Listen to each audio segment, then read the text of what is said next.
Mr. Secretary, thank you so much for being here today to answer our questions. I watched some of your testimony yesterday before the Senate, and you said something that I completely agree with. You talk about the men and women that put their lives on the line every day to protect our homeland, and we have to invest in them. And I couldn't agree with you more, and wanted to. It reminded me of a trip I took this weekend with some of my colleagues. Went down to Tijuana, Mexico. And we went down there, and who we visited were veterans that have been deported. I know that the 2018 budget includes millions of dollars to ramp up deportations. And I want to take a minute to talk about the deportations of our veterans. You know, these are soldiers who have saved lives. These are soldiers, some of who have given their lives. Soldiers who have put service and country above self, many times not even their own country.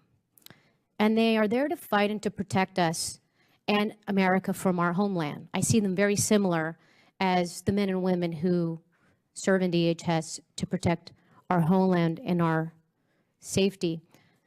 Mr. Secretary, are you aware that non-citizens who sign up to serve in our armed forces are able to go to war and they become automatic citizens if they are killed in the line of duty? I am aware of the program that you're referring to, sure. And are you aware that veterans that are deported are later brought back by the U.S. government to the U.S. when they die, and they're buried here with full military honors?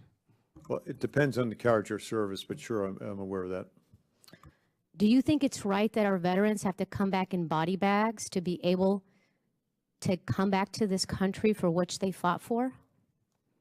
It's not as simple as that. I mean, the people you're referring to, and of course, I don't believe under my watch, and this is only by happenstance, but under my watch, we've deported any in this category, I don't think. So the rest of them were deported previously. But the point is, there's a great program. In fact, since October 2001, over 118,000 foreigners have joined the U.S. military and been naturalized to be U.S. citizens. They still have to go through, the moral and that kind of background checks. But the point is, if they do a year of honorable service, during that period, they can request to go through the process of naturalization. And all things being equal, they don't have to wait a long period of time. They will be made U.S. citizens. If they're made a U.S. citizen, of course, then they wouldn't be deported because they're U.S. citizens. In the case, as I understand, in the cases of the individuals that have been deported, yes, they served in the U.S. military. And again, character of service counts a lot here. But the point is, they got out of the U.S. military, did not request to become citizens for whatever reason, and there's a number of reasons they might not have, and then they committed crimes and were apprehended and deported. Okay, well, I won't argue with, I could argue with some of that not being accurate, but I only have about a minute left. You know, one of the individuals that I saw was a gentleman named Hector Barajas, who happens to be one of my constituents, who started the deported veterans home, the support home, and he just got a pardon from the governor. And is somebody who I think would be a great example of somebody that we can now look at to grant citizenship. For the 6+ years that he put in, he got 2 Medal of Accommodations from the Army. I hope that your agency will certainly give serious consideration to his application.